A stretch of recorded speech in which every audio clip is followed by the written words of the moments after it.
Hey guys, what's up? This is Bharat. You're watching iGyaan. Today we're going to be unboxing something really special. This is the OnePlus 7 Pro package that we have here. It's got a few things. Let's unbox and let's take a first look at the device itself. So let's quickly get started.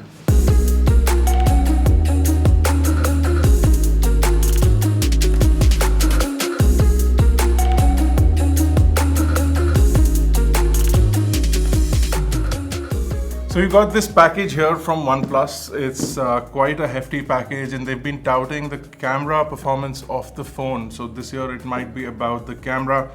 We know from leaks and all that it's got a pop-up camera, but it's finally time to unveil what's inside. And of course, I'm assuming that they've sent us a really nice guide for us to go through, which I'm going to open up right now. We've got the specs over here. Most of these are exactly what we assumed. We can also see the fluid AMOLED display, the 90 Hz refresh rate, the 6.67-inch fluid AMOLED display. So this is basically for me, not more for showing you guys. So I'll put this to the side, and already inside I can see the Bullets wireless too. So those are here, and we'll check these out as well. And we've also got the OnePlus Warp charger. This is a Warp Charge 30 car charger, so that's awesome. So you get the Warp Charge capability in your car as well. A lot of people who bought the McLaren edition wanted a Warp Charge, they didn't get it. So this one will definitely give you that Warp Charge in the car. Also, finally, we have the OnePlus 7 Pro, so I'm going to get that out of the box. And there is something else? No, there's nothing else. No covers this time. Now the OnePlus 7 is going to be launched at a later date, and we'll of course give you an unboxing video of that as well. But let's take a look at the OnePlus 7 Pro for now. So if you look at the back of the phone, it says it's the Nebula Blue. It's the 12GB variant, the one that I really wanted to test out. And of course, it's got 256GB of storage. So cutting through the packaging now.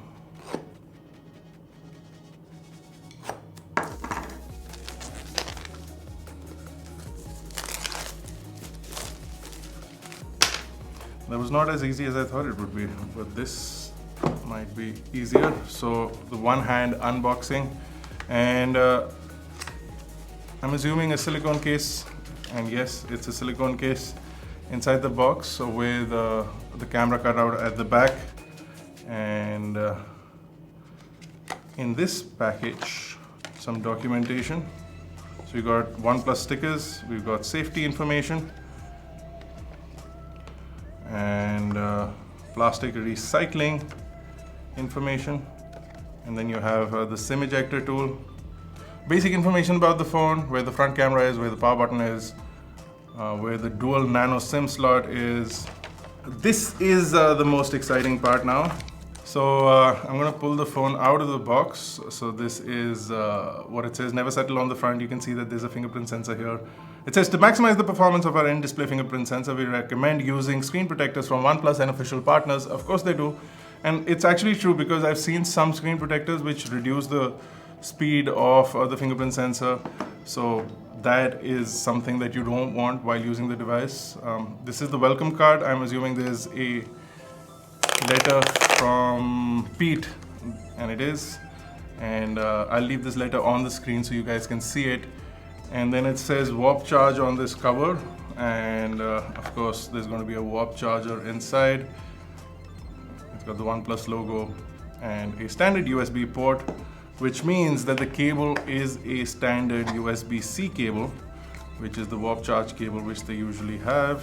So that's the Warp Charge cable. It does come with protective covers on both the USB-C port and the USB-A port. But that's everything from the box. Let's finally take a look at the device itself and see what it looks like. I'm really excited. So this is the device finally.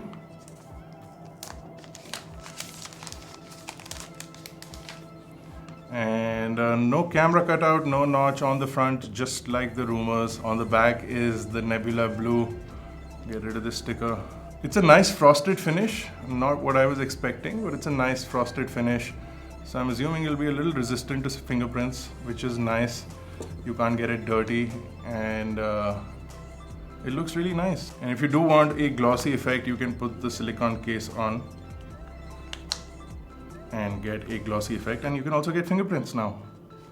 So if that's something that you wanted, you can get fingerprints.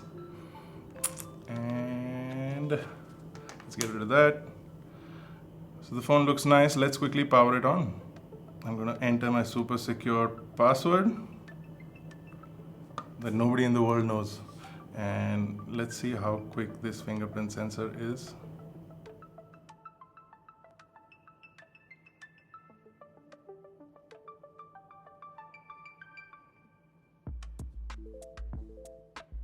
You have to really press down on this, and I'm sort of used to the Samsung Galaxy S10 now, which is more of an ultrasonic where you just sort of tap the screen a little bit and it quickly unlocks. Some gestures, double tap to wake is fine. I guess that's all. Screen calibration, so you do have some control over the OLED display, so I can get a natural screen, I can get advanced calibration. I'll leave it at vivid for now. Awesome animation on the wallpaper, that looks absolutely brilliant. It's a live wallpaper. We'll download that update, but let's pop up this camera and see what that looks like. So that's the main camera. We've got a wide angle now and a zoomed in 3x telephoto lens, a standard 1-time lens, and a 0.6x ultra wide angle. You've also got a portrait mode, and of course you've got nightscape over here. And for video you get 4K at 60 frames per second as well. So if you want to choose that as an option, you can do that. You can also get Google Lens directly in the camera, so you can turn on Google Lens, you can identify things, copy text, those wonderful things that you can do with Google Lens is all good. Now this is the front camera. It pops up really quickly. It's one of the fastest pop-up cameras I've seen. It's nice and doesn't seem to be flimsy at all. It does have a little bit of a rattle in it, but it seems to be fine for what it's worth. It's not the widest, but it's got a pretty decent depth of field and a pretty decent view angle. I can also see HDR. I can also make it like full screen, so 16:9 or 18:9, whatever this is, as far as the aspect ratio is concerned. But a 4:3 looks really nice on this. And of course there's the front portrait mode without needing a secondary sensor, so I'm going to allow the gallery, and that looks kind of nice on this. That's a pretty good picture for just out of the box. So if we take a round around the device, over at the front is the front-facing camera, which pops up from the top.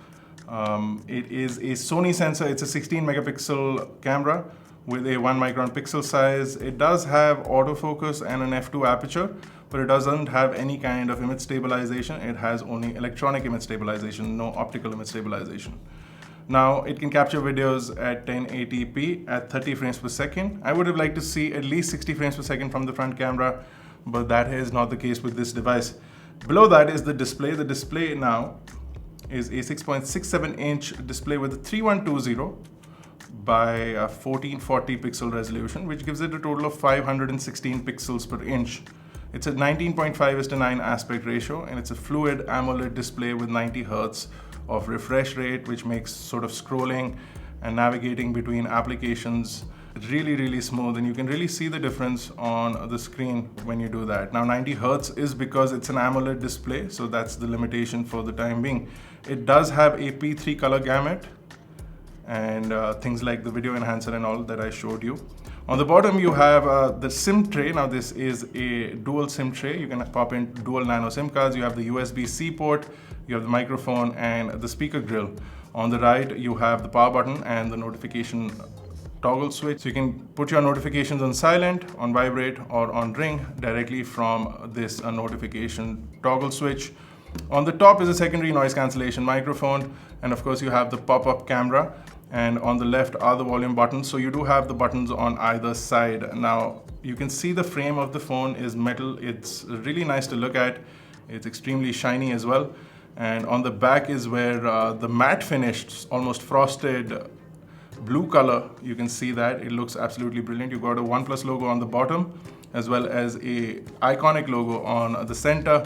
And then of course you have the three cameras. One of them is a 48 megapixel camera with a 1.6 micron pixel size. It's a 7-layer glass, optical image stabilization, electronic image stabilization, and an f1.6 aperture. You also have an 8 megapixel sensor, which does have a pixel size of 1 micron. It also has optical image stabilization and an f2.4 aperture. And the third is the ultra-wide sensor. It's the 16 megapixel sensor with a 117-degree field of view, and it's got an f2.2 aperture. You've got a dual LED flash, which is over here. And the optical zoom from the telephoto lens is 3 times, so you get a 3x optical zoom with an 8 megapixel sensor. Now the phone runs on a Qualcomm Snapdragon 855 chip. It's got octa-cores on a 7 nanometer platform with 8 cores running at up to 2.8 gigahertz. You also get the Adreno 640 GPU. Now this one has 12 gigabytes of RAM, but the phone will be available in either 6, 8 or 12 gigabytes of RAM with either 128 or 256 gigabyte of UFS 3.0 storage, which is 2-lane as well. So it's super fast storage as well. So if you gonna be copying files or duplicating things, installing apps, running games, everything will load super quick thanks to the super fast storage. The RAM is also LPDDR4X, which is also faster RAM than what you get on other devices. So I'm really enjoying this fluid motion. You probably can't see it because we are capturing stuff at 60 frames per second. So if you look at it, you'll probably see it at 60 frames per second, but this is actually going at 90 hertz. So if we were capturing at 90 frames per second, you would actually see it in real time. Now the phone has a 4000 mAh battery, which supports the 5 volt 6 amp warp charge, which is super fast. And of course, if you get one of these, you can warp charge in your car as well, but you can warp charge using your included adapter. Now the USB port on the bottom is a 3.1 port, and they've improved the vibration motor as well because a lot of people were complaining about it in the 60. This is a 2 times improved vibration motor, so it will give you enhanced vibrations. So let's quickly go into the settings panel. I would say it's better, it's smoother, but I wouldn't say it's like super powerful or anything. So it's definitely improved. Okay, so the phone already runs on Android 9 out of the box, and you can of course install the Cube beta as soon as this phone is available to buy. You already have a system update out of the box. If you guys get this update, I would recommend installing it immediately. Now the phone looks really nice simply because of the fact that it's all display on the front, and it's a good display. It's a good AMOLED display with curved edges and great viewing angles, horizontally as well as vertically. You will really enjoy using this device. Also, it's got good amounts of brightness, indoors as well as outdoors.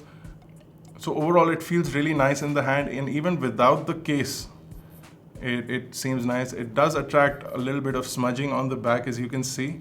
So the fingerprint sensor is super fast, but it will not activate without you tapping the screen first. So once you tap the screen, you will be able to see the fingerprint icon, and that's when the screen will use the green light to access your fingerprint. It's definitely faster than the 60, much faster than the 60. It's almost as good as an optical scanner, so pretty impressed with that. The only downside, it needs to have the screen on always on, which is fine since it's an AMOLED display. That will not be a problem.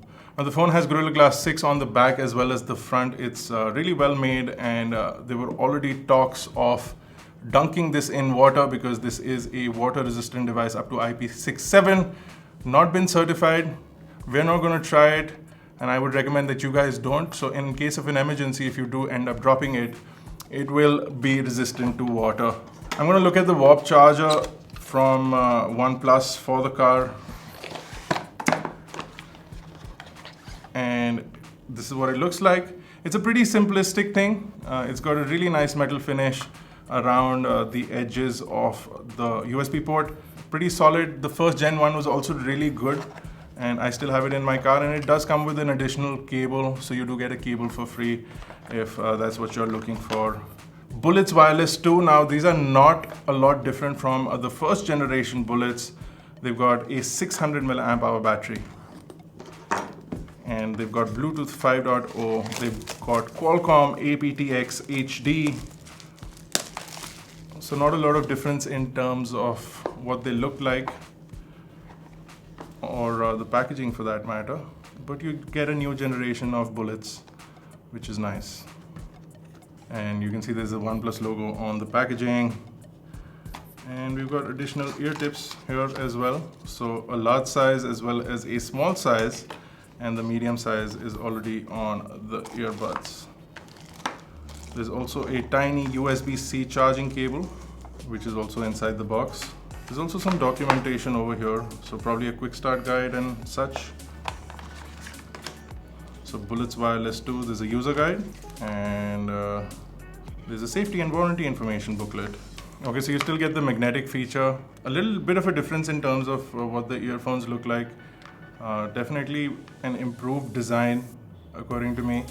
A nicer finish on the earpieces themselves. A better grip on the earplugs.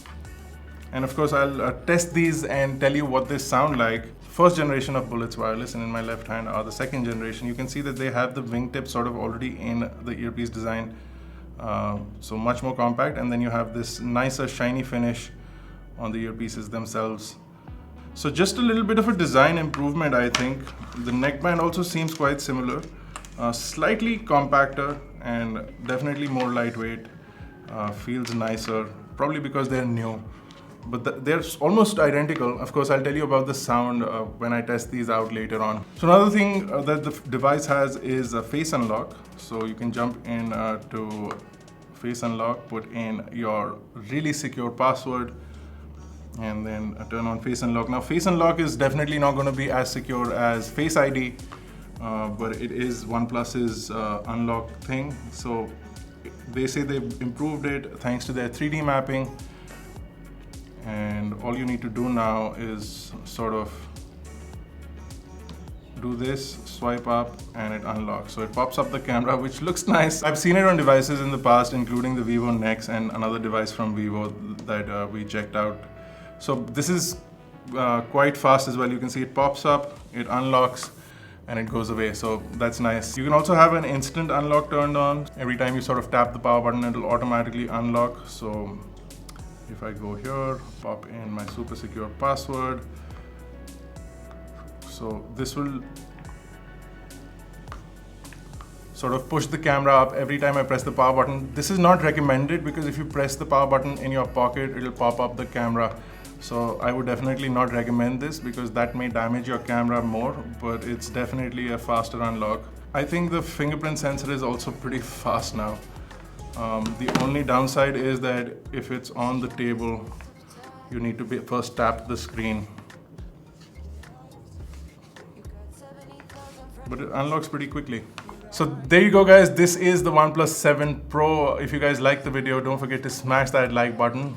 That's the face camera. Subscribe to iGyaan if you're not already a part of Team iGyaan, and leave your comments, suggestions, what you want us to check out in the full review. Thank you guys for watching. I don't know what I want, I don't know what I need, but I feel a loss of balance when I think of you and me. I don't know what I want, I don't know what I need, but I feel there's something missing, someone's missing me.